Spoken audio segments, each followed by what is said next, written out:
Welcome to Got Grass, conversations with the legends and leaders of bluegrass. You've enjoyed live bluegrass at Guitar Town CT concerts in Hampton, Connecticut since 2008. From Tony Rice, Rouse Stanley, and Doyle Lawson to Tim O'Brien, Sierra Hall, and Billy Strings. Now you can go behind the scenes as we chat with your favorite bluegrass stars. I'm your podcast host, Chris Worth.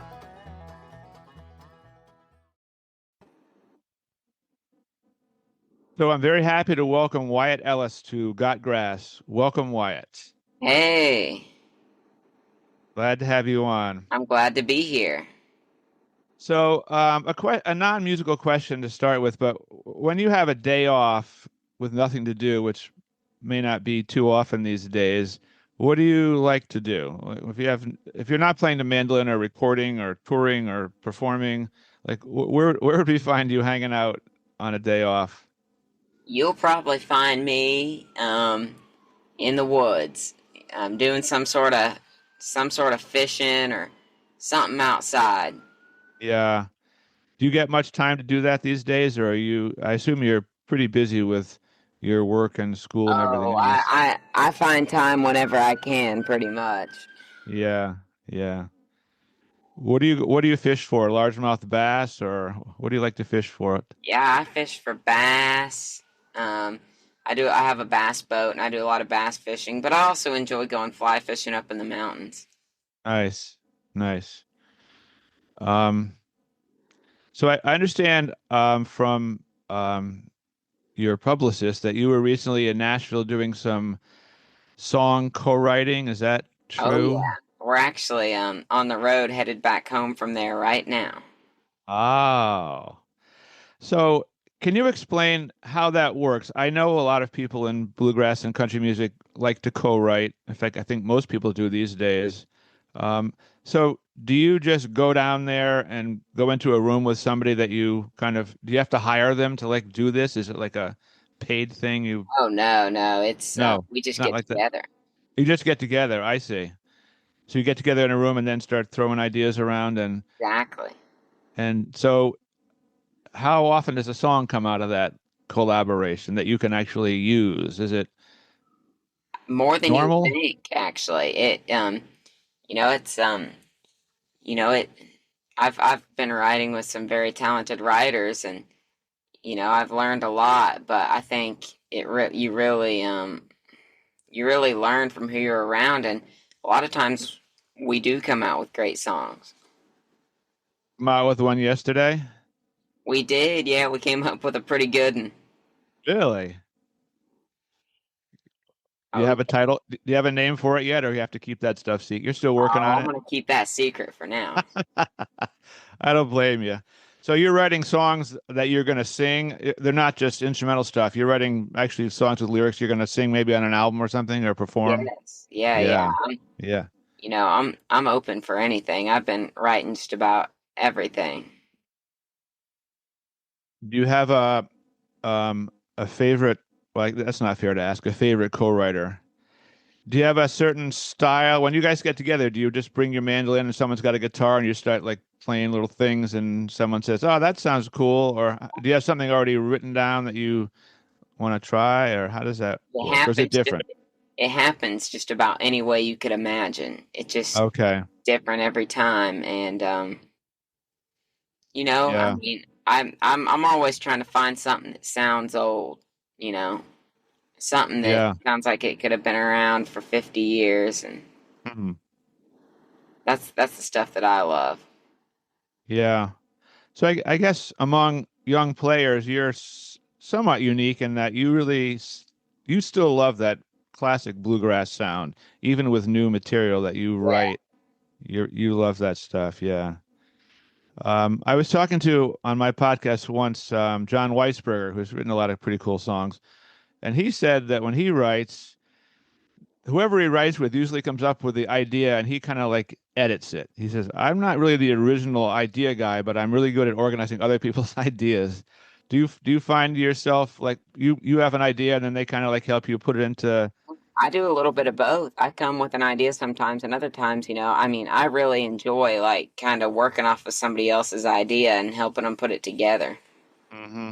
or whether Yeah. that's, even coming up with a melody. Yeah. Do you write any waltzes? I love Oh yeah, waltzes. I've got a waltz that I've been playing live every show. It's called Lone Goodbye. Oh yeah. Yep. That's pretty cool.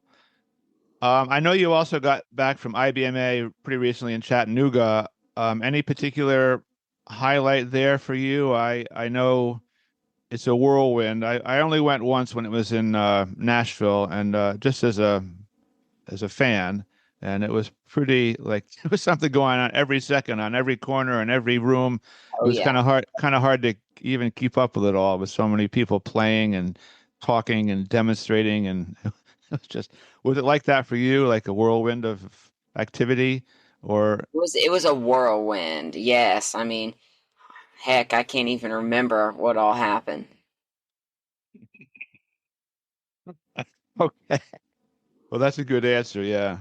So you did some jamming. Did you do some performing there too, I assume, or just jamming with people and hanging out with friends, or both? I did both. I did shows, hung out with friends, picked, went to the vendors. I did it all. Yeah. Yeah. So you said before we started you have a drive. You're 16, right? Yes. And you have a driver's license. So when you go to Nashville to do this stuff or go to Chattanooga, do you drive or do you kind of go with your mom or do you go with a bunch of people or A lot of times when we're traveling on the road, we take the big Sprinter van, and I ah, usually don't drive that. those are kind of a pain. I have to move my daughter out of New York City in a few weeks and I have to drive a big U-Haul van down to Manhattan. I'm not too excited about doing that. Yeah. Yeah. Um, you seem very poised for a 16-year-old. What's your secret? You just seem like you have a very like a calm, low-key attitude towards life for somebody who's in the mix of bluegrass so much now, and your name gets talked about a lot, and people want to play with you. How do you keep your cool? You just have that personality? It just came natural to me, and I've it's something that you know, I've I've worked on, with my stage presence and all that, but I mean, it came pretty natural, I mean, I don't really get nervous or anything. It's just kind of, something I love to do, and as long as I keep it that way, I think everything will be all right. If you have enough confidence in your abilities, you certainly have the talent on the mandolin. So, I can't imagine you too intimidated by playing mandolin with people who are famous because you can play. So, right? And you love it. So I guess the nervousness kind of goes because you're just one of the crew, right? You with your friends, you play and it's just music. Yeah, for sure. Yeah. Yeah.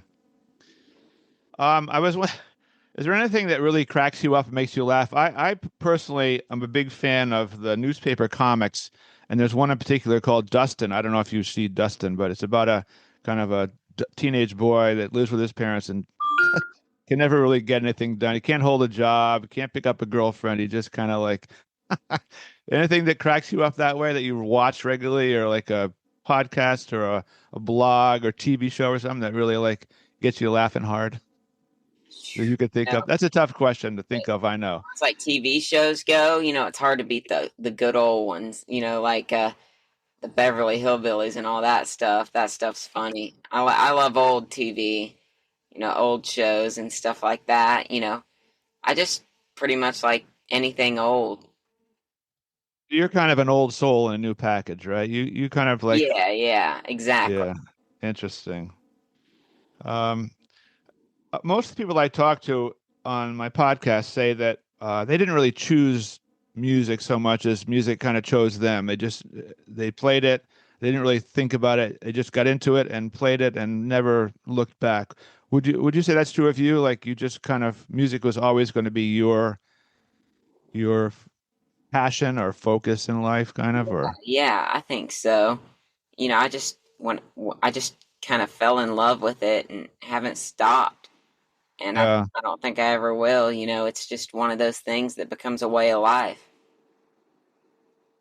You didn't have like a family band or anything like that. A lot of these players I've talked to people like Rhonda, Vincent, and everybody, and I started playing when I was 5, and my family band, I couldn't even hold an instrument, but they had me singing and stuff. So that wasn't true for you. You didn't start, or did you, in a family band?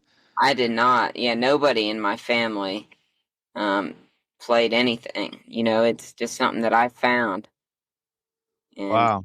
yeah, here we are today. Lightning struck you because it's funny. So your mom or dad, nobody played a banjo or a fiddle or guitar or any of that kind of Mm-mm. stuff? No. Nope. Yeah. Do you have an early memory of music, first hearing music, whether it was bluegrass or some other kind of music, somebody singing to you, or do you remember My first your first music? my first experience with like music in general was probably hearing just like Johnny Cash and Hank Williams. I loved the classic country when I was a baby, but the first bluegrass that I ever heard was the Osborne brothers doing Rocky Top, Mm-hmm. and I was hooked for life. I've heard you say that in various interviews, and I Yes. certainly believe you. I had recently on the podcast C.J. Lewandowski, who was another Bobby Osborne, lover. And you actually got to play with Bobby Osborne or play on his record. Is that? Did. I was on the last cut of Rocky Top that CJ helped put together, and I also got to know Bobby quite well over those last few years. Hmm. I guess he was the kind of guy who really appreciated younger people wanting to be friends with him, and he He did. took the time, right, to really get to know. I mean, a lot of guys his age and his stature and probably would say, yeah, okay, all these guys want to bother me, but I just want to stay home and whatever. But he was interested in you and CJ, right, and young people that really Yeah, loved the music. sure was. He'd been in it an awful long time, and I just think that passing that on was really important to him for sure. Yeah. You probably don't know anything about me or my or my guitar. I do the podcast. I also have a guitar, a bluegrass series called Guitar Town. You still there? Yes. Okay, I just see an old picture of you Oh, flash up on the screen. really? That's okay. Doesn't matter. I Guitar Town CT. I started 18 years ago doing bluegrass. As I said, I had Tony Rice, and then various people have played here over the years. Ralph Stanley and Doyle and Dailey and Vincent and Del McCoury, et cetera, et cetera. A few of your friends you've played with have also played here quite a few times. Sierra Hull and Justin Moses have both Yeah. played here a few times, and they've both been on my podcast. Sierra played here when she was 18 with her band. I remember very well because she was too young to drink or rent like a van. So I think the only one in the band old enough, I think, was Clay Hess at the time, who could actually rent rent the van for them so they could drive around and perform up here. Yeah, Clay was in the band, and I think Corey Walker and Christian Ward were in the band too back in those days. Um, yeah, it was pretty funny. Um, so with Bobby Osborne, did you actually got to kind of pick with him and sing with him, or how did that work out? Uh, You actually perform with Yes. him I in the actually studio, or? yeah, I recorded, like I said, on that last cut of Rocky Top, but I also got a scholarship through the Kentucky School of Bluegrass to work with Bobby over Zoom for 2 years. And that was just a great experience to get to hear all of his advice and learn a few of his tunes as well. Kind of advice would he give you? Just like practice, have a good right hand, anything particular he would? Because I know his style is He kind of wanted, unique. yes, he really preached going back to the roots and starting from there. Learn it from where it came from, and that was his big, you know, philosophy was to study the very roots of the music and then grow from there. And if you do that, I think everything else will fall into place. Uh, so playing the mandolin, I st I teach bluegrass classes up here at a local music school, and I just took up the mandolin last winter. Um, I love it, but I'm a guitar player, so it's a different challenge for me. Um, any particular tips you've been picking up over the years about playing the mandolin? Specific things? I know you say study the masters, study Monroe and Bobby Osborne and all these guys, Jesse McReynolds and stuff. But any particular thing that stuck with you that somebody might have said to you over the years that really helped your playing, or that you kind of try to copy in your soloing or your chop or anything, or Yeah, just like I think my style, is like I've studied, so many different players, Mm. and I think I kind of like soaked it up like a sponge, and it's kind of, I have kind of created my own style, and I've taken a little bit from everybody that I've got to be around. hmm And I think, that's just the way bluegrass is in general. But for me, during the shutdown, I was able to connect with so many people online. hmm And I think that really just, really helped my musical growth. And, I just, like I say, I try to draw from everybody.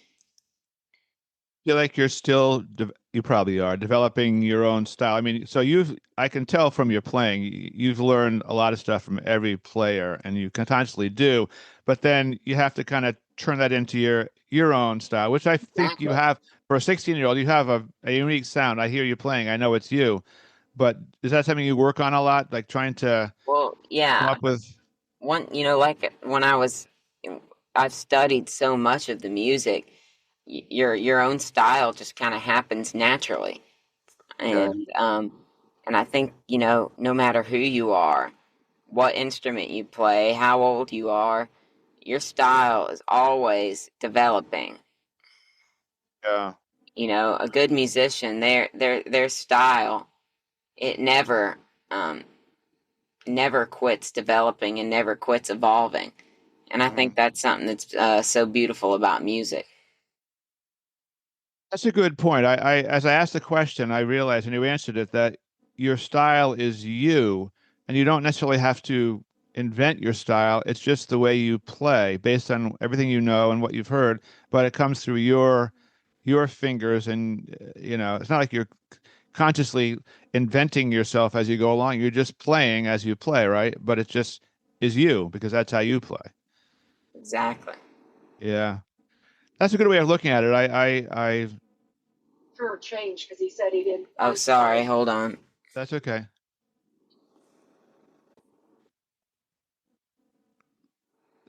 Um, So when I'm teaching bluegrass classes with learning mandolin and bluegrass players, the challenge I find is like trying to correct them or show them something that they're not doing right without breaking their confidence. I want to praise them, like you're doing a great job, but try this. So Yeah. you're a band leader. You have a band, a good band, young band, right? Yes, I do. Do you find a challenge in trying to get the band to see things your way without like criticizing them, let's say, or I mean, we're all, kind of we all love the same stuff, and we're all, on the same page, and and it's just kind of, we all. It's almost hard to explain, but we all have that, bluegrass connection, and we all love the same music, and all have the same vision for what we're trying to do. So, it's just like everything seems to happen naturally. And you know, it's hard to explain, but when you're around people that, you know, think so similarly to how you do, I think you know, that's that makes things go really smooth. Mhm. So your band members, when you get together and play, it just kind of flows naturally because you all love it and you all see things kind of similarly, and Yeah. that's just a good group to play with. Oh yeah. Yeah, yeah. Um, How many mandolins do you have? Quite a few. I have quite a few. Can you put a number on it for me? Maybe like, I don't know, five or six. Yeah. Do you have one that you prefer to play if you like I've you got a, go I've got to? a, I've got a, I've got a couple that are kind of my go-to right now. Mm-hmm. A 2020 Master model built by David Harvey and a Oh yeah. 1931 Fern. Gotcha. Gotcha. Do you have mandolin builders and companies constantly now trying to get you to play their like are they offering you instruments? Play ours, play this, play that, or you're not really yet? Every now and then, but I really love my mandolins that I have, and it's just I enjoy playing all mandolins though, and yeah, I just probably have too many to be honest. Well, what's too many? I mean, if I guess if you like them all and play them all, there's no reason not to have a bunch. Yeah, that's how I see it. Yeah, yeah. Um, have you ever played a mandolin by, like an old lore or something? You picked it up and said, "Holy mackerel, that's just incredible." Or have you ever had that sensation when some mandolin that you tried but somebody else had and said, "Wow, it's really Yeah, all the blowing my mind." time. All the time. Yeah, yeah. I mean, playing different mandolins is something I love to do. I love to experiment with all different instruments. So, um, when you're trying out a mandolin or someone lets you borrow one, what are you looking for? Like ease of playing on the fingerboard, tone, kind Yeah, of. it's got to have it all for me. It's got to be the complete package. It's got to be able to. It's got to have that cut to it, and it's also got to have that special thing um that a mandolin can have on a tremolo. And it's got to have the chop. It's got to have it all. And there's not too many of those mandolins out there that have it all. But when you find them, you know it. Uh, I'm glad you brought up the tremolo because I feel like that's an aspect of mandolin playing that certainly was very important, and I kind of feel like it gets neglected somewhat with a lot of the hotshot young players who are more interested in like fast note single leads than I love the tremolo. I mean, I think it's an art. I think Monroe was a master at it. I think it adds a lot to almost any song. I mean, super fast songs maybe it's hard to do, but so you like the tremolo. You feel like that's Oh yeah, that's the heart of bluegrass mandolin. Everything from Monroe to the Stanley Brothers. That's the sound. a good point. I never heard anybody say that. Tremolo is kind of the heart of it. Yeah, the single note stuff is interesting. I find a lot of these young, highly skilled players coming out of Berkeley and East Tennessee State and stuff can play a million notes, single notes, but maybe not that soulful kind of Oh yeah, tremolo that fills the middle of the song. It's so rich. Yeah. sure. Um, so what on a mandolin these days, what are you working on particularly? Any specific skill or song or technique that you feel, wow, I really got to practice this these days. I find myself needing to do more on that or Well, I've been working on a lot of jazz, and in this past week, I've been working on a lot of Bach. So, it's just I'm always trying to expand my palette of things that I can draw from. new sight read? Like, are you new sight read a Bach? Uh, I can to some extent. I'm not the can you? fastest in the world, but I can. Yes. Yeah.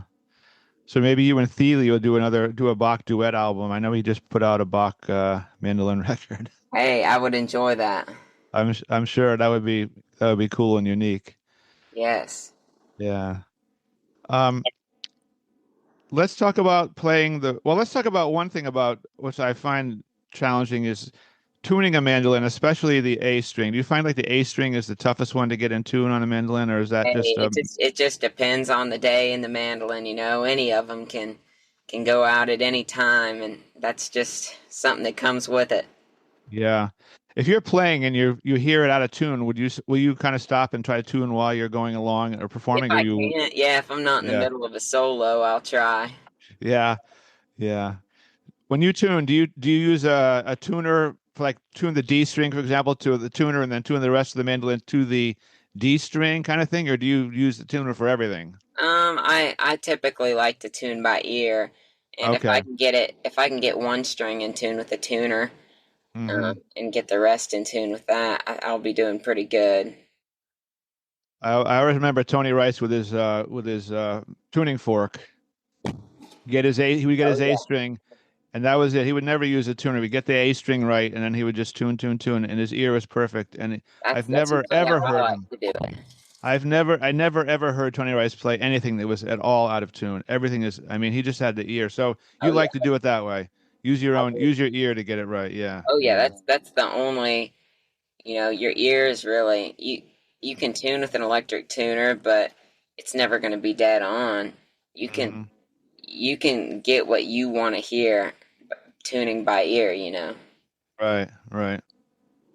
So I was going to get back talking a little bit about playing rhythm with a mandolin, which with the chop obviously is a big part of it, and I'm sure you practice Monroe's chop and all that, the four Yeah. finger chop and all that stuff, like it backwards and forwards. Um, would you say that the rhythm of mandolin playing has evolved a bit? I see people like Sierra playing a lot of kind of almost strumming kind of rhythm stuff on the mandolin, not just strictly three and five, two and four chop, boom, boom, boom, but kind of like a strumming kind of right hand. Is that something that's just happening these days, or has it always happened, or what do you feel about mandolin rhythm these days? Oh, it rhythm is a totally open thing in my opinion. I mean, I don't think there's, any one way to do it, and I think, rhythm is, often overlooked. I think it's the greatest tool we have in music for variation and expression. So I think as long as you're doing what fits the song, there's no, right or wrong way to do it. And it's like I said, I think um a lot of that to do with rhythm is just the mandolin kind of expanding into new music and what suits on and on, Bill Monroe may not suit a you know, um, kind of more of a jammy song. It's just kind of a thing you have to feel out by situation. You listen to jazz. Do you like to listen to classic jazz too? Like you like to listen to classic bluegrass, or do you listen to all kinds of Oh things? yeah, I mean, I love the classic stuff, but I can listen to just about anything. So if I ask you to name two or three jazz musicians that you really like, am I putting you on the spot, or could you do that? Oh yeah, I mean, I love Art Blakey and the Jazz Messengers, and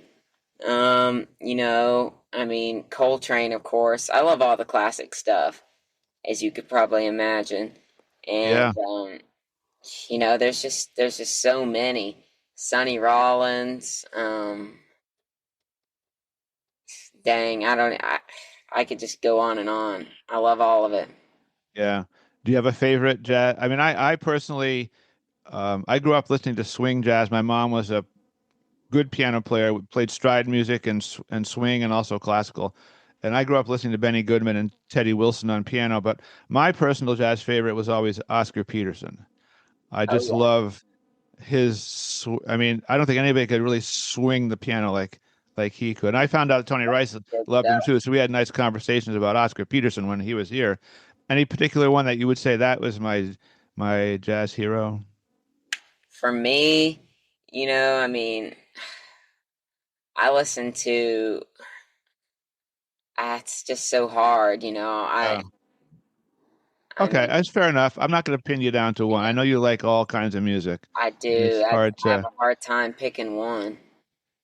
Do you listen to contemporary like hip hop, jazz? I mean, not hip hop, rap, alt country rock. Do you listen to all that stuff too? Oh yeah, I mean, not a ton, but I listen to a lot of country. My biggest hero of all is, one of my biggest heroes of all is Keith Whitley. Seeing what he did coming up in bluegrass and, doing his own thing in country. I really, he's just about my favorite singer. Yeah. Yeah, I love the old stuff with him and Ricky Skaggs and Oh yeah, Stanley. That stuff is hard just to beat. beautiful. Yeah, yeah. Um, so getting back to mandolin playing, right hand technique, is there anything you can say about that for maybe like a learning mandolin student? Like what's most important to work on when you're starting out playing mandolin and you want to get that right hand going? You just got to stay loose and keep the flow going, and like I said, I studied Monroe so much that kind of just started to come natural. And I think, if you just really, really precisely study what your heroes are doing and try to emulate it, I think that's just about the best start you can get. You listen to stuff. I just learned last year that on YouTube you could slow stuff down without changing the key, which is amazing. But would I you do slow that. stuff? I do Would you? that all the time. So you slow stuff down and really All the time. listen and hear what they're doing. Yeah. That's a pretty amazing feature that they figured out. It is.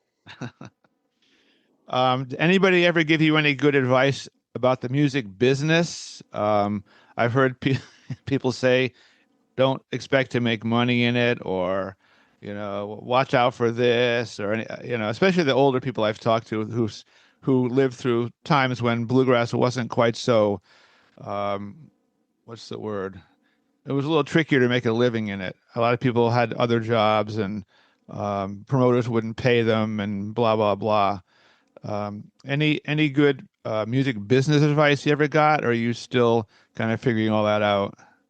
Well, just I think, just in general, good advice that I've gotten has been, just like to keep, for me, like the most important thing, and I've gotten this advice from so many different people, is to just stay original, keep creating original music. I think that kind of takes, that kind of that that's kind of the top of what you need to do. Really, that's just like that's it. That's the most important. Just keeping original material. Uh, I remember talking to Tony Rice about that too, and he said, "Look, I already play like I play. Don't try to play like me. I already do that." He said, "Be yourself. Find your own sound. You can copy some of my ideas, but nobody wants to hear copies of anybody. They want to hear somebody that's, they want to hear what you have to offer. So that's kind of what you're saying, the same thing. Be true to yourself." So, if you were doing a music podcast instead of me, who would be your first guest? I'll say that again.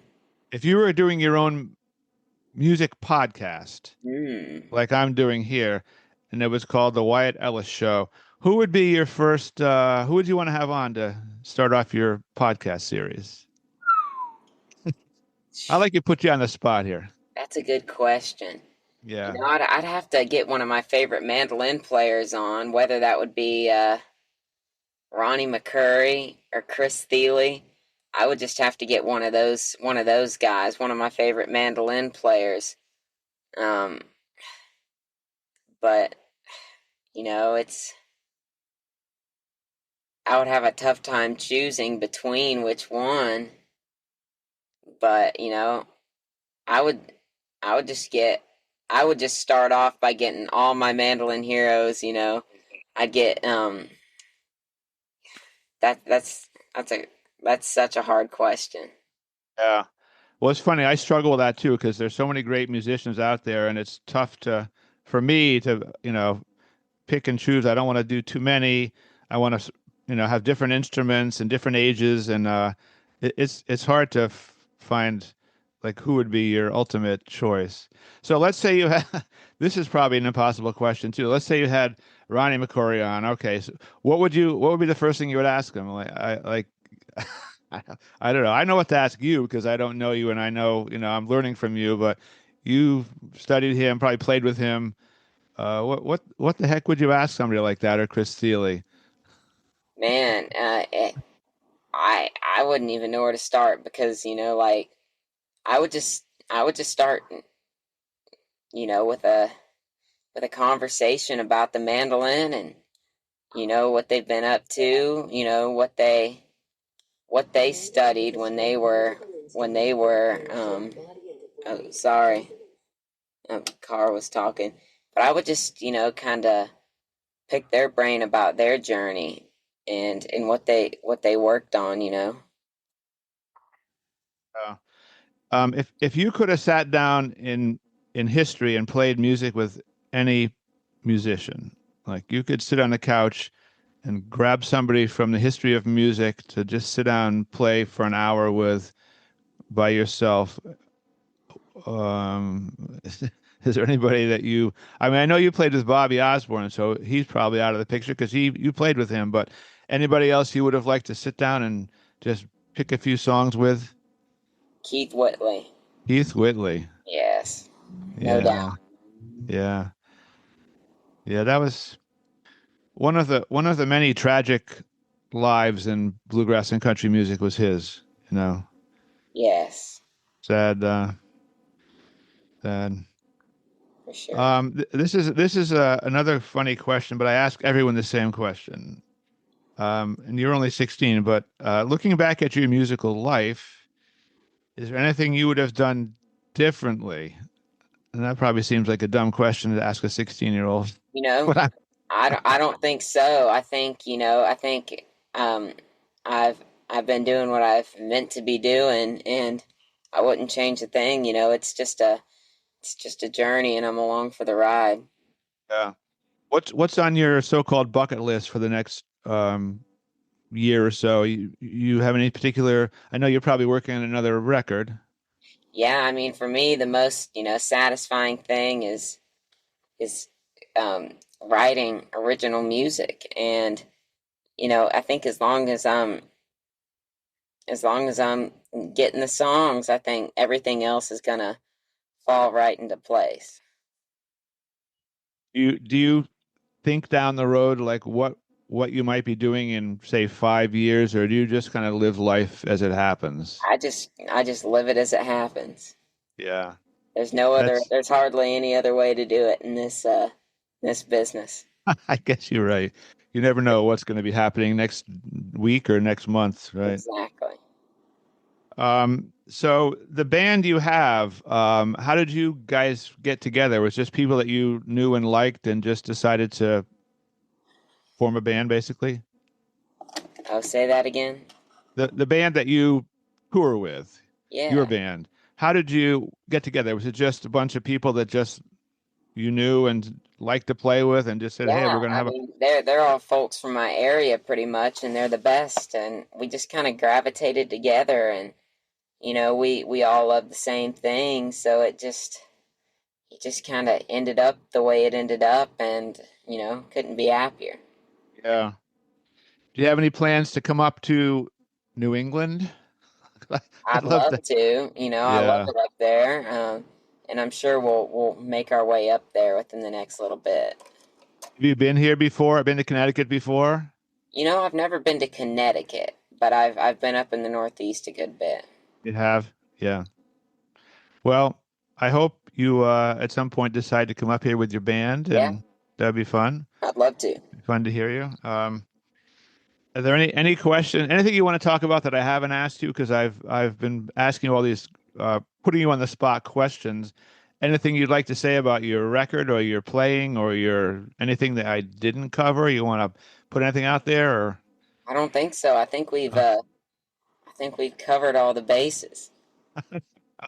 okay. Well, if that's true, we spoke for 47 minutes, and I've enjoyed it very much. And I listen to your music a lot. I love hearing what you come up with, and I look forward to hearing some of your new songs. And I look forward to having you and your band up here in Connecticut sometime. I'd love to be there. And I thank you very much for coming on. And I guess you guys can get back on the road and get home and have some supper or something, whatever you're going to do. Oh, yeah. All right. Okay. Well, thanks again, Wyatt. Okay, thank you. Okay. Take care. Bye. Bye.